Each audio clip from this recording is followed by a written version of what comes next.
ప్రభునందు ప్రియమైన దేవుని బిడ్డలారా, తోటి విశ్వాసులారా, గత వారం అంతా కాపాడిన దేవునికి మనందరి పక్షంగా నేను హృదయపూర్వకమైన వందనాలు చెల్లిస్తున్నాను. జీవవాక్య ధ్యానాల పక్షంగా మీ అందరికీ ఆహ్వానాన్ని అందిస్తున్నాను. శుభాలు, క్షేమం దేవుడు అనుగ్రహించాలని మనస్ఫూర్తిగా కోరుతున్నాను. ఈరోజు మన ధ్యాన వాక్య భాగంగా ఆదికాండం 1వ అధ్యాయం 3వ వచనాన్ని ధ్యానం చేద్దాం. దేవుడు వెలుగు కమ్మని పలకగా వెలుగు కలిగెను.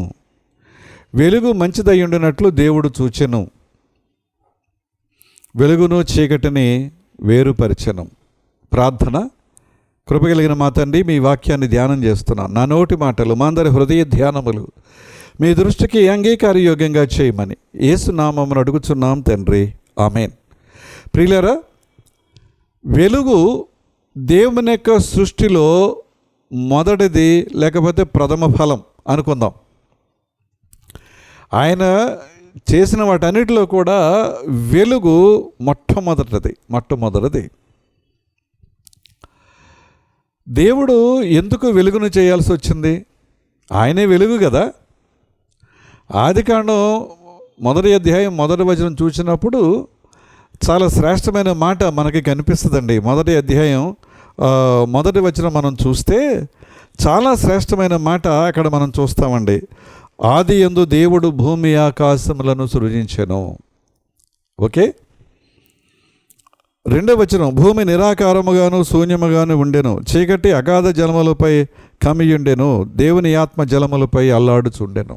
ఇప్పుడు 1వ వచనంలో భూమి ఆకాశములను దేవుడు సృజించినప్పుడు, ఆ 2వ వచనంలో ఇదంతా ఎందుకు జరగాల్సి వచ్చింది? దేవుడు చేసింది ఏదైనా మంచిది చేస్తాడు కదా, క్షేమం ఇస్తాడు కదా. అంటే అక్కడ ఏదో జరిగింది అనమాట అండి. ఏదో పొరపాటు జరిగింది.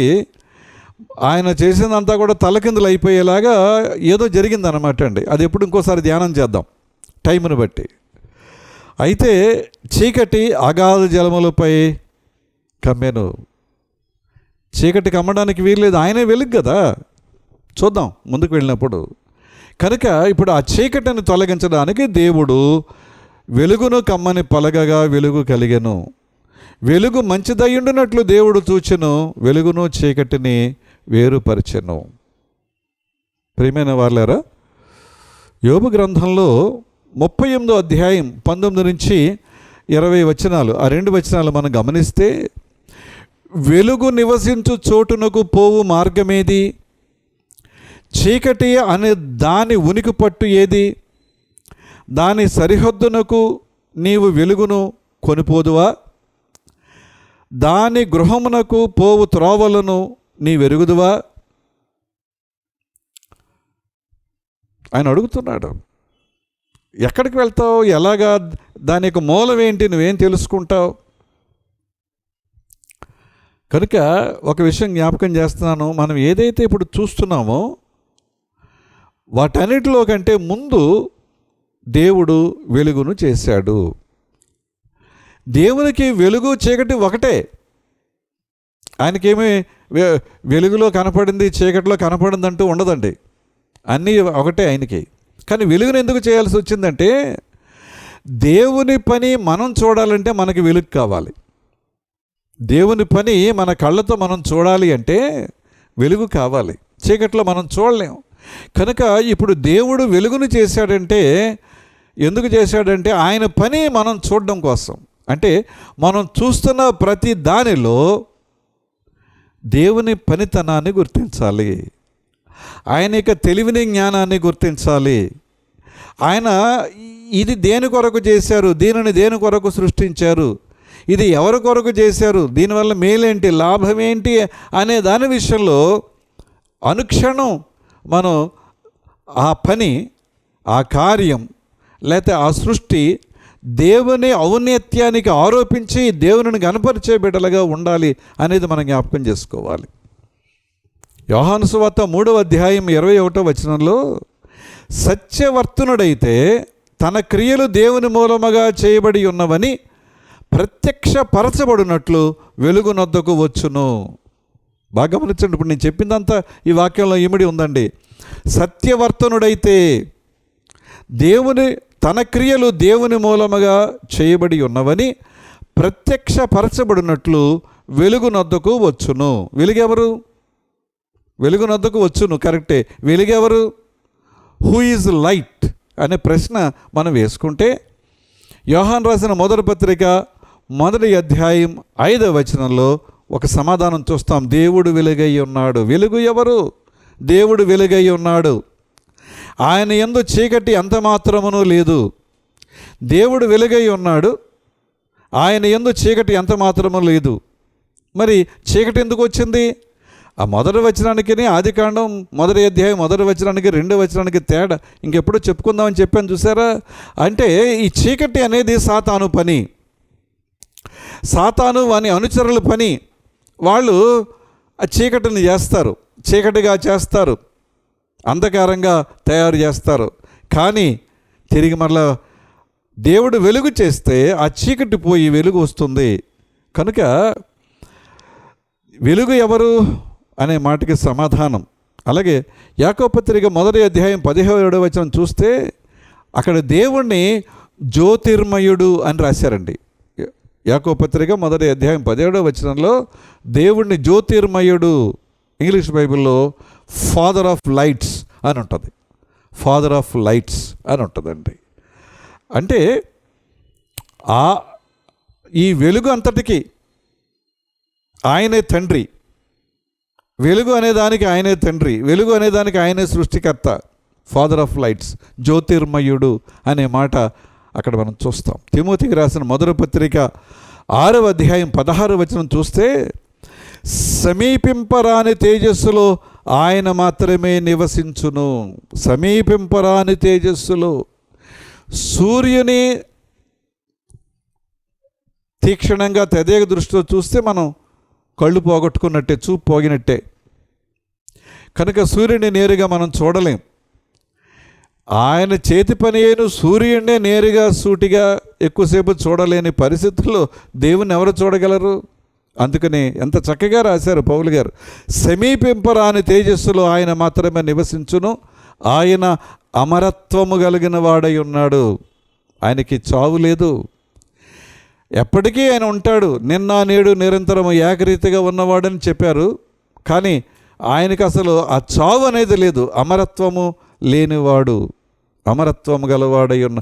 మనుషులలో ఆయనను ఎవడనూ చూడలేదు, ఎవడనూ చూడనేరడు. అంత తేజస్సు ఆయనది. ఆయనను చూసి ఏ నరుడు కూడా బ్రతకలేడు అని మన బైబిల్లో చదువుతామండి. దేవుని మాట వలన వెలుగు కలిగెను, దేవుని మాట వలన వెలుగు కలిగెను. ఆ మాట క్రీస్తు. ఆ మాట ఎవరండి? లోగోస్, క్రీస్తు. దేవుని మాట వలన వెలుగు కలిగిన ఆ మాట క్రీస్తు. యోహాను సువార్త 1వ అధ్యాయం 9వ వచనం చూస్తే నిజమైన వెలుగు ఉండెను, అది లోకములోనికి వచ్చుచు ప్రతి మనుష్యుని వెలిగించుచున్నది. నిజమైన వెలుగు ఉండెను, అది లోకములోనికి వచ్చుచు ప్రతి మనుష్యుని వెలిగించుచున్నది. ఒకవేళ యేసయ్య గనక లోకానికి రాకపోతే, యేసయ్య వచ్చి నీతి అంటే ఏంటి, సత్యం అంటే ఏంటి, ఒక వ్యక్తి జీవించవలసిన జీవన విధానం అంటే ఏంటో చెప్పకపోతే ఎటో వెళ్ళిపోనండి ఈ ప్రపంచం, ఎటో వెళ్ళిపోను. ఎవరి ఇష్టానుసారంగా వారు. ఆ చేసే పని తప్పని తెలియదు, అది నీచమైందని తెలియదు, చేయకూడదని తెలియదు, దీనివల్ల నష్టం కలుగుతుందని తెలియదు, ఎటో వెళ్ళిపోదురు. కానీ ప్రభువు రావటం వల్ల జరిగిన మేలు, నిజమైన వెలుగు ఉండెను, అది లోకములోనికి వచ్చుచు. దేవుని వాక్యం క్రీస్తు రూపంలో లోకానికి వచ్చింది. ఆయన ఆరోహణమే వెళ్ళిపోయిన తర్వాత కూడా ఆయన మాటలు బైబిల్ రూపంలో లోకంలో ఉన్నాయి. కనుక ప్రతి మనుషుని వెలిగించుచు ఉన్నది. అజ్ఞానం అనేటువంటి అంధకారం నుంచి మనుషుని తప్పించి విజ్ఞానం అనే వెలుగులోనికి నడిపించేవాడు క్రీస్తు. ఆ వెలుగు క్రీస్తే ఆ వెలుగు. ఏమండి? అందుకనే పౌలు గారు అన్నాడు 2వ కొరింథీ పత్రిక 4వ అధ్యాయం 6వ వచనంలో, అంధకారము నుండి వెలుగు ప్రకాశించునుగాక అని పలికిన దేవుడే అంధకారము నుండి వెలుగు కలుగునుగాక అని వెలుగు ప్రకాశించునుగాక అని పలికిన దేవుడే తన మహిమను గూర్చిన జ్ఞానము యేసు క్రీస్తునందు వెల్లడిపరచుటకు మా హృదయములలో ప్రకాశించిన. మిమ్మల్ని ఎందుకు ఆయన సువార్తికులుగా, అపోస్తలులుగా, బోధకులుగా ఎందుకు ఉంచాడంటే ఆ వెలుగు లోకానికి ప్రకటించడానికి. ఏమంటే అంధకారములో నుండి వెలుగు ప్రకాశించును గాక అని పలికిన దేవుడు తన మహిమను గూర్చిన జ్ఞానము యేసు క్రీస్తునందు వెల్లడిపరచుటకు మా హృదయములలో ప్రకాశించెను. కనుక వెలుగయ్యున్న యేసయ్య ఈ లోకానికి రాకపోతే, నా మాట బాగా గమనించండి దేవుని బిడ్డలారా, వెలుగయ్యున్న యేసయ్య ఈ లోకానికి రాకపోతే పడిపోయిన వాని మీద ఉన్నటువంటి పాపపు చీకటి అలాగే ఉండిపోతుంది. కనుక ఇప్పుడు ఆ పాపపు చీకటి తొలగాలి అంటే యేసు అనే వెలుగు ఆ వ్యక్తి మీద ప్రసరించాలి. ఎవరి మీదైతే యేసు అనే వెలుగు ప్రసరిస్తుందో, యేసు అనే వెలుగు ప్రకాశిస్తుందో అక్కడ ఉన్నటువంటి చీకటి పోతుంది. ఎంతమంది ప్రభువును తెలుసుకున్న తర్వాత, ఎంతమంది ప్రభువును అంగీకరించిన తర్వాత, ఆయన యొక్క సువార్తలో ఉన్నటువంటి ఆ వెలుగును వారు చూసిన తర్వాత తమ బ్రతుకులు మార్చుకున్నారండి. ఒక ఆవిడ ఎక్కడో డ్యాన్స్ చేస్తూ బ్రతుకుతూ ఉంది. ఆ డ్యాన్స్ కూడా కొంచెం చెప్పుకోవడానికి వీలు లేని పరిస్థితి. క్లబ్బులో డ్యాన్స్ చేస్తూ ఉంటుంది. ఒకరోజు వెళ్ళిపోతూ ఒక సువార్త కూటం జరుగుతుంటే ఎందుకో అక్కడ ఒక నిమిషం ఆగింది. ఆ మాటలు విన్నది. తనేంటో తనకు అర్థమైంది, తన జీవితం ఏంటో తనకు అర్థమైంది, తన బ్రతికేంటో తనకు అర్థమైంది. ఇక నేను అలా ఉండను, ఉన్న పొలంగా నేను ప్రభు దగ్గరికి వెళతాను నిశ్చయం చేసుకుంది, నిర్ణయం చేసుకుంది. ఆ బ్రతుకును వదిలేసింది, ఆ చీకటి బ్రతుకును వదిలేసుకుంది. చక్కని పాట, ఉన్నట్టు నేను వచ్చేదాన్ని, ఉన్నట్టు నేను ఉన్న పొలంగా వచ్చేస్తానంతే. ఆ డబ్బులు నాకొద్దు, ఆ పొగడ్తలు నాకొద్దు, ఆ హీనమైన నీచమైన బ్రతుకు నాకొద్దు. ఏమీ లేకపోయినా పర్వాలేదు, నా జీవితం నేను నా ప్రభుకి అంకితం చేసుకుంటాననే తీర్మానంతో ఉన్నట్టు చార్లెట్ ఇలియట్ గారు రాసిన పాట. ప్రియమైన దేవుని బిడ్డలారా, యోహాను రాసిన మొదటి పత్రిక 5వ అధ్యాయం 20వ వచనం చూస్తే, యోహాను రాసిన మొదటి పత్రిక 5వ అధ్యాయం 20వ వచనం, మనము సత్యవంతుడైన వారిని ఎరుగవలనని దేవుని కుమారుడు వచ్చి మనకు వివేకము అనుగ్రహించి ఉన్నాడని ఎరుగుదుము. మనము సత్యవంతుడైన వారిని ఎరుగవలనని దేవుని కుమారుడు వచ్చి మనకు వివేకము అనుగ్రహించి ఉన్నాడని ఎరుగుదుము. మనము దేవుని కుమారుడైన యేసుక్రీస్తునందు ఉన్నవారమై సత్యవంతుని యందు ఉన్నాము. ఆయన నిజమైన దేవుడును నిత్య జీవమునై ఉన్నాడు. యేసు ప్రభువులో ఉండటం వల్ల, కలిగి ఉండటం వల్ల జరిగేది ఏంటంటే, ఇహలోకంలో జీవించి ఈ జీవితాన్ని ముగించిన తర్వాత ఇంకేమీ లేదు అనుకోవడానికి లేదండి. ఈ జీవితం ముగుస్తుంది. ఎంతకాలం? 70 ఏళ్ళు, అధిక బలం ఉన్నాయండి 80 ఏళ్ళు. ఒకవేళ ఇంకా తర్వాత ఉన్నా కూడా ఆయాసం, దుఃఖమే మనందరికీ తెలిసిందే. కానీ తర్వాత జీవితం యేసు ప్రభువులో ఉండటం వల్ల మరణానంతర జీవితం ఎంత గొప్పగా వైభవంగా ఉంటుందో అది ప్రభువు వల్ల మాత్రమే సాధ్యమవుతుంది. అందుకనే ఈరోజు మనం వినేటువంటి వాక్యానికి వెలుగు అనేటువంటి క్యాప్షన్తో ఈ వాక్యాన్ని మనం వింటున్నాం. వెలుగు, దేవుడు వెలుగు కమ్మని పెలుగుగా పలక, దేవుడు వెలుగు కమ్మని పలకగా వెలుగు కలిగెను. ఆ వెలుగు మంచిదై ఉండినట్లు దేవుడు చూచెను, వెలుగును చీకటిని వేరుపరచెను అనే మాటతో మనం ధ్యానం చేస్తున్నాం. వెలుగు మంచిదై ఉండినట్లు దేవుడు చూచెను. యూస్ఫుల్ అండ్ ప్రాఫిటబుల్, అది ఉపయోగకరం, లాభకరం కూడా. అందుకనే ప్రసంగి గ్రంథం 11వ అధ్యాయం 7వ వచనంలో వెలుగు మనోహరమైనది, సూర్యుని చూచుట కన్నులకు ఇంపుగా ఉన్నది అని అన్నాడు. వెలుగు మనోహరమైనది, సూర్యుని చూచుట కన్నులకి. రాత్రి పండుకుంటామండి. పండుకున్న వ్యక్తి దేని కొరకు ఎదురు చూస్తాడు? ఓకే, ఏ 1 గంటకో 2 3 మెళుకు వస్తుంది, కానీ లేవడు. ఆ పక్క మీద, ఆ పడక మీద, ఆ మంచం మీద అలా దొర్లుతూనే ఉంటాడు. ఎప్పటిదాకా? వెలుగు వచ్చే వరకు. కొద్దిపాటి వెలుగు రాగానే ఇంకా లేచిపోతాడు అంతే. ఎప్పుడు వెలుగు అవుతుందా? ఏమండి, ఇప్పుడంటే గడియారాలు వచ్చాయి, అలారాలు వచ్చాయి, అన్నీ వచ్చాయి. పూర్వకాలం ఏమీ లేవండి. కనుక ఆ పూర్వకాలంలో ఉన్న వారు ఏం చేస్తారంటే వేకువ చుక్క అనేది 3 గంటలకు 4 గంటలకు 5 గంటలకు ఆకాశం ఆ వేకువ చుక్క కనపడింది అంటే ఇంకా వెలుగు వస్తుందని అర్థం అనమాట అండి. లేచి పనులు ప్రారంభిస్తారు. పశువుల దగ్గరికి వెళ్ళేవాళ్ళు, వాకిళ్ళు శుభ్రం చేసుకునేవాళ్ళు, వ్యవసాయ పనులకు వెళ్ళేవారు, అందరూ ఇంకా లేచి వాళ్ళ పనులు ప్రారంభిస్తారు. సూర్యుని చూచుట కన్నులకు ఇంపుగా ఉన్నది. సామెతల గ్రంథం 15వ అధ్యాయం 30వ వచనం చూస్తే, కన్నుల ప్రకాశము చూచుట హృదయమునకు సంతోషకరము. కన్నుల ప్రకాశము చూచుట, the light of ice rejoice the heart అని అన్నాడు. The light of the ice rejoice the heart అంటే కన్నులు వెలుగును చూడడంలో ఆనందాన్ని హృదయానికి కలిగిస్తుంది. హృదయం ఆనందంగా ఉండాలంటే కన్నులు వెలుగును చూడాలి. ఏముంది వెలుగులో? ఆయన సృష్టి అంతా కనిపిస్తుంది, ఆయన చేతి పని అంతా కనిపిస్తుంది. ఒక్కొక్కటి చూస్తూ వెళుతూ పరిశీలన చేస్తూ వెళుతూ ఉంటే కలిగే ఆనందం ఇంత అంతా కాదండి. దేవుడు వెలుగును చీకటిని వేరుపరచెను. వెలుగును చీకటిని వేరుపరచెను. కారణం ఏంటంటే చీకటి ఎవరి ద్వారా కలిగింది, ఎవరి వలన కలిగింది, అది దేవునికి అక్కర్లేదు, అది దేవుని పని కాదు. చీకటి అనేది దేవుని పని కాదు కనుక దాన్ని ఆయన దూరం పెట్టాడు. అందుకనే పౌలు గారు 2 కొరింథీ పత్రిక 6వ అధ్యాయం 14వ వచనంలో వెలుగునకు చీకటితో ఏమి పొత్తు అని అన్నాడు ఆయన. వెలుగునకు చీకటితో ఏమి పొత్తు? ప్రియమైన వాళ్ళరా, జీవితంలో వెలుగు చీకటి 2 ఉంటాయి. ఏమండి? పీస్ అండ్ ట్రబుల్, సమాధానం ఉంటుంది, అలాగని చికాకులు కలతలు ఇవన్నీ ఉంటాయి. అలాగే ఆనందం ఉంటుంది, సంతోషం ఉంటుంది, విచారం కూడా ఉంటుంది, జాయ్ అండ్ సారో ఇవన్నీ ఉంటాయి. కానీ జాగ్రత్త వహించాలి. ఇవన్నీ ఉన్నాయి కదా అని నువ్వు అటో ఇటో వంగొద్దు, తడబడొద్దు. వెలుగును వెలుగుగానే చూడాలి, వెలుగును వెలుగుగానే ఆరాధించాలి, క్రీస్తును ఆరాధించాలి.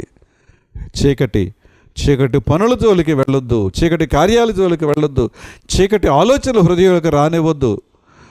నువ్వు నష్టపోతావు, ఇతరులను నష్టపెడతావు, నువ్వు నష్టపోతావు, నీ కుటుంబం నష్టపోతుంది. వద్దు, చీకటి మనకు వద్దు. యెషయా గ్రంథం 49వ అధ్యాయం 6వ వచనం 2వ భాగాన్ని గమనిస్తే, భూదిగంతముల వరకు నీవు కలుగు చేయు రక్షణకు సాధనమగుటకై, భూదిగంతముల వరకు నేను కలుగజేయు రక్షణకు సాధనమగుటకై అన్యజనులకు వెలుగయ్యున్నట్లు నేను నియమించి ఉన్నాను. దేవుడు ఎందుకు మనల్ని చేశాడు? నన్ను ఎందుకు చేశాడు? నిన్నెందుకు చేశాడు అంటే, నా కుటుంబం, నా సంపాదన, నా ఆస్తి, నా బిడ్డలు, నా మనవలు, ఇంకా నా పదవి, నా ప్రతిష్ట కాదండి. ఆయన కలుగజేసినటువంటి రక్షణను ప్రచురం చేయడానికి ఒక సాధనంగా దేవుని ఎరగని వారికి నీవు వెలుగుగా ఉండునట్లు, ఆ చీకటిలో ఉన్న వారిని ఆశ్చర్యకరమైన తన వెలుగులోనికి నడిపించేటువంటి ఒక బిడ్డగా ఉండడానికి నన్ను చేశాడు అనే మాట మనం మర్చిపోవడానికి వీల్లేదు. ఇది మర్చిపోయి దేని మీదో మనసు పెడతాం, ఇది మర్చిపోయి ఎక్కడెక్కడికో మనం వెళతామండి. అందుకనే 128వ కీర్తనలు ఏమన్నాడండి?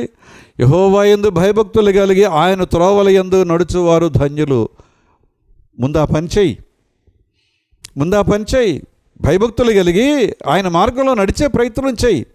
అప్పుడు నీ కుటుంబం గురించి నువ్వు ఆలోచించక్కర్లేదు. నిశ్చయముగా నీవు నీ చేతుల కష్టార్జితను అనుభవిస్తావు. నీ భార్య నీ లోగట ఫలించు ద్రాక్షవల్లి వలె ఉంటుంది. నీ పిల్లలు నీ భోజన బల చుట్టూ ఒలీవ మొక్కల వలె ఉంటారు. ఇవన్నీ ఉండాలి అంటే భయభక్తులు కలిగి ఆయన త్రోవలో నడిచే జీవితం మనకు కావాలని ఆయన కోరుతున్నాడు. అందుకనే అపోస్తల కార్యాలు 13వ అధ్యాయం 47వ వచనంలో, నీవు భూదిగంతముల వరకు రక్షణార్థముగా ఉండునట్లు నిన్ను అన్యజనులకు వెలుగుగా ఉంచి ఉన్నాను. తెలియని వారు చాలామంది ఉన్నారు, ప్రభువుని ఎరగని వారు చాలామంది, దేవుని మార్గాలు ఉపదేశాలు తెలియని వారు ఇంకా ఎంతోమంది ఉన్నారు. వారికి తెలియజేయడానికి దేవుడు నిన్ను ఈ లోకానికి వెలుగుగా ఉంచి ఉన్నాడు. నీవు భూదిగంతముల వరకు రక్షణార్థముగా ఉండునట్లు నిన్ను అన్యజనులకు వెలుగుగా ఉంచి ఉన్నాను. ఆ వేళ అపోస్తలులతో చెప్పారు, సువార్తికులతో చెప్పారు, వాళ్ళు మనతో కూడా ప్రభు ఈ మాటలు చెప్తున్నాడండి. లోకాసువార్త 2:23లో సిమియోను గారు ప్రభువుని గురించి ఏమన్నారంటే, ఈయన అన్యజనులకు వెలుగు. దేవుని ఎరిగిన వారు కొందరు ఉన్నారు, అప్పటికి యూదులు ఉన్నారు, యూదా మతం ఉంది. కానీ అదంటే ఏంటో తెలియక దాన్ని వ్యతిరేకించేవారు చాలామంది అయిపోయారు. ఎందుకంటే వాళ్ళకి చాలా కొద్ది మంది. కానీ ప్రభు వచ్చి ఆయన తన మార్గం 12 మందికి చెప్తే ఆ 12 మంది సమస్త లోకానికి వెళ్ళి వారి ద్వారా 3,000 మంది 5,000 మంది ఇవాళ ప్రపంచవ్యాప్తంగా సువార్తను అందించేటువంటి వారు కోకొలలుగా తయారయ్యారు. కనుకనే ఇంకా సత్యం అనేది లోకంలో నడుస్తుంది. ప్రియమైన దేవుని బిడ్డలారా, క్రీస్తుని ఎరగని ఎన్నో దేశాలు ప్రభువును తెలుసుకున్న తర్వాత వారు ఎన్నో దేశాలను వెలిగించారు. అయితే బాధాకరమైన విషయం ఏంటంటే, కొందరు క్రీస్తుని కాదని ఇంకా ఆ చీకటిలో ఉండడానికి ఇష్టపడుతున్నారు, చీకటిలోనే ఉన్నారు. ఆ చీకటి ఎలా ఉంటుందో మనందరం కూడా రుచి చూస్తున్నాం కదా, వార్తలు వింటున్నాం, చూస్తున్నాం, గమనిస్తున్నాం. అందుకని యోహాను సువార్త 1వ అధ్యాయం 4వ వచనంలో ఆయనలో జీవం ఉండెను, ఆ జీవము మనుషులకు వెలుగై ఉండెను. ఆయనలో జీవం ఉండెను, ఆ జీవము మనుషులకు వెలుగై ఉండెను. ఇది 4వ వచనం. 5వ వచనం చూస్తే ఆ వెలుగు చీకటిలో ప్రకాశించుచున్నది కానీ చీకటి దానిని గ్రహింపకుండెను. ఎందుకంటే ఆ చీకటిలో మగ్గేవారు, చీకటి కార్యాలు చేసేవారికి చీకటి రుచిగా ఉంటుంది, ఆనందంగా ఉంటుంది, సంతోషంగా ఉంటుంది. వెలుగు చూడడానికి వారి మనసు ఒప్పుకోదు, వెలుగు చూడడానికి వారి కన్నులు అంగీకరించు, వెలుగు చూడడానికి వారి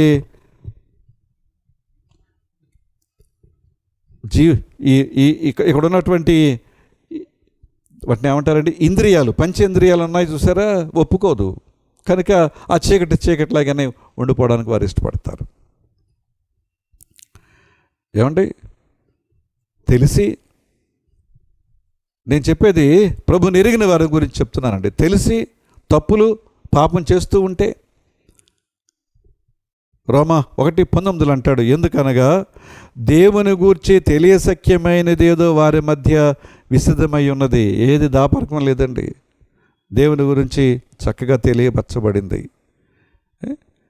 21వ వచనం 1వ అధ్యాయం రోమపత్రిక. మరియు వారు దేవుని ఎరిగి ఆయనను దేవునిగా మహిమపరచలేదు. ఎందుకంటే చీకటి వారికి ఇష్టం కదా, చీకటి పనులు, చీకటి బ్రతుకు, చీకటి జీవితం వారికి ఇష్టం కదా. అంచేత దేవుని ఎరిగి వారు దేవునిగా ఆయనను మహిమపరచలేదు, కృతజ్ఞతాస్తుతులు చెల్లించలేదు. కానీ తమ వాదముల యందు వ్యర్థులైరి. అనవసరమైన ఆర్గ్యుమెంట్స్, సత్యాన్ని తెలుసుకోవడానికి బదులుగా అనవసరమైన ఆర్గ్యుమెంట్స్, బయట వారి గురించి మాటలు చెప్పబట్టలేదు, ప్రభువుని ఎరిగిన వారి గురించి ఆర్గ్యుమెంట్స్ వద్దండి. వాట్ ద బైబిల్ సేస్ ఇది ట్రూ అండ్ కరెక్ట్. బైబిల్ ఏం చెప్తుందో అది నిజం, వాస్తవం, సత్యం. అందుకనే యోబు గ్రంథం 33వ అధ్యాయం 14వ వచనం శ్రేష్టమైన మాట, దేవుడు ఒక్క మారే పలుకును, 2 మారులు పలుకును, అయితే మనుష్యులు అది కనిపెట్టరు. అస్తమానం చెప్తాడు అనుకుంటున్నారా? ఒకసారి 2 సార్లు నువ్వు తెలుసుకోకపోతే నువ్వే నష్టపోతావు. యేసయ్య చెప్పారు, నేను లోకమునకు వెలుగును అని. యోహాను 8:12 చూస్తాం, నేను లోకమునకు వెలుగు. ఓకే, మరి నువ్వేం చేస్తున్నావు, నేనేం చేస్తున్నాను? కనుక ఆ వెలుగులో నడవటం మన విధి, కర్తవ్యం. వెలుగు సంతోషాన్ని ఇస్తుంది, చీకటి ఎప్పటికీ కూడా సంతోషాన్ని ఇవ్వదు. అందుకని యోహాను 12:36 ముగిస్తున్నాను. యోహాను 12:36 అన్నాడు, మీరు వెలుగు సంబంధులగునట్లు వెలుగు ఉండగానే వెలుగునందు విశ్వాసం ఉంచుడని వారితో చెప్పెను. మీరు వెలుగు సంబంధులగునట్లు వెలుగు ఉండగానే వెలుగునందు విశ్వాసం ఉంచండి. ఏంటి వెలుగు? ప్రభు. నేను లోకమునకు వెలుగని ప్రభు చెప్పారు కదండి. కనుక ప్రభువులో నడవటం, వెలుగులో నడవటం, ప్రభువుకు దూరంగా ఉండటం, చీకట్లో ఉండటం. ప్రార్థన చేసుకుందాం. పరిశుద్ధుడా, ప్రేమిలైన మా తండ్రి, జీవవాక్య ధ్యానాల ద్వారా మాతో మాట్లాడుతున్నందుకు మీకు వందనాలు. మీ స్వరాన్ని మాకు వినిపించినందుకు నీకు వందనాలు నాయన. వింటున్న, వీక్షిస్తున్న మా ప్రియ కుటుంబాలన్నిటిని కూడా దీవించండి. వ్యక్తిగతంగా ప్రతి ఒక్కరిని ఆశీర్వదించండి. మీ కృపకు వారిని పాత్రలుగా ఉంచండి నాయన. వ్యాధి బాధలు, బలహీనతలు, సమస్యలు, చికాకులు ప్రతి కుటుంబంలోనూ ఉంటాయి. మేమెవరం కూడా వీటికి అతీతులం కాదు. కానీ మీరు తోడుగా ఉన్నప్పుడు జయించగలుగుతాం. నాయన, మరి వెలుగును గురించి చాలా విషయాలు నేర్చుకున్నాం. వెలుగు మీది, చీకటి మీది కాదు నాయన. వెలుగు మీది, చీకటి సాతానుది. వాడు ఆ చీకటిలోనే ఉంటాడు, చీకటిలోనే ఉండమని చెప్తాడు, చీకటి కార్యాలు నేర్పిస్తారు. కానీ దానిని ఛేదించి ఒక శ్రేష్టమైన జీవితం జీవించడానికి మాకు మీరు వెలుగుగా వచ్చారు, వెలుగునిచ్చారు, వెలిగించారు. నీకు వందనాలు. కనుక నా తండ్రి, వెలుగయ్యన్న మిమ్మల్ని తెలుసుకుని ఆ వెలుగులో నడవటం మాకు నేర్పిస్తున్నందుకు నీకు వందనాలు. ఆ వెలుగులో నడవటం తండ్రి మేము ఇష్టంగా చేసుకోవాలి. నాయన, చీకట్లో నడిచేవాడు ఎప్పుడైనా తొట్టుపడతాడు, తడబడతాడు. కొన్నిసార్లు కోపంలోకి వెళ్ళిపోవాల్సిన పరిస్థితి వస్తుంది. నాయన, సహాయం చేయండి. ప్రతి కుటుంబాన్ని దీవించండి. బిడ్డలు నూతనమైన తరగతుల్లోకి వెళ్ళారు. తెలివితో, జ్ఞానంతో, జ్ఞాపశక్తితో నింపండి. మొదటి రోజు నుంచి శ్రద్ధగా చదవాలి, బాధ్యతగా చదవాలి. తండ్రి, ఇది మా తల్లిదండ్రులు మా మీద ఉంచిన నమ్మకం. వారి నమ్మకాన్ని మేము వమ్ము చేయకూడదు అనే దీక్ష వారి హృదయాలు దయచేయండి. సమస్యలు, చికాకులు, వ్యాధి బాధలు, ఆర్థికపరమైన ఇబ్బందులు ఇవన్నీ మానవులుగా సహజమే. నిన్ను నమ్మకం కనుక ఇవన్నీ ఉండవని మీరు ఎప్పుడు చెప్పలేదు. కానీ వాటన్నిటిలో మీరు సహాయం చేస్తారని చెప్పారు. నీకు వందనాలు. కాపాడండి. చంటి బిడ్డలు, బాలింతలు, వృద్ధాప్యలో ఉన్నవారు, తండ్రి, గర్భిణీలు, వీరందరూ కూడా దీవించిన ఆయన. కాలమాన ప్రభావాల వల్ల కలిగే ఏ బలహీనత, అనారోగ్యం వారిని సోకకుండా కాపాడు. హాస్పిటల్లో రోగులుగా ఉన్నవారు, దీర్ఘకాలపు వ్యాధులతో సతమతమవుతున్నవారు, నిరాశలో, నిస్పృహలు కూరిపోకుండా కాపాడిన ఆయన. ప్రభువా, విదేశాలను బిడ్డలు, వారి కుటుంబాలను కూడా దీవించండి. అలాగే మా రాష్ట్రాన్ని, దేశాన్ని దీవించండి. రాష్ట్ర నాయకుల అధికారులు, దేశ నాయకుల అధికారులపైన కృపకుమారించండి. ప్రతి సంఘం వెలిగింపబడాలి. మీ వాక్యం ద్వారా, వాక్యంతో, వాక్యం వలన వెలిగింపబడాలి. సహాయం చేయమని మరొక మంగళవారం కలిసి ప్రార్థించేంతవరకు మీ కృపాక్షములు మా కుటుంబాల వెంట రానిమ్మని యేసునామమున వినయంగా బ్రతిమాలు వేడుకొనుచున్నాం తండ్రి. ఆమేన్. పరలోకమందున మా తండ్రి, మీ నామం పరిశుద్ధపరచబడునుగాక, మీ రాజ్యం వచ్చునుగాక, మీ చిత్తం పరలోకమందు నెరవేర్చినట్లు భూమి యందు నెరవేరునుగాక. మన దినాహారం నేడు మాకు దయచేయము. మడల అపరాధం చేసిన వారు మేము క్షమించిన ప్రకారం అపరాధములు క్షమించము. శోధనలను తేక దుష్టుని తప్పించము. రాజ్యము, శక్తి, మహిమ నిరంతరము నీవే ఉన్నావు తండ్రి. ఆమేన్. మన తండ్రి అయిన దేవుని నుండి, ప్రభు అయిన క్రీస్తు నుండి, పరిశుద్ధాత్మ నుండి కృపయు సమాధానం మీకు కలుగునుగాక. ఆమేన్. మరొక మంగళవారం కలుసుకుందాం. అంతవరకు సెలవు.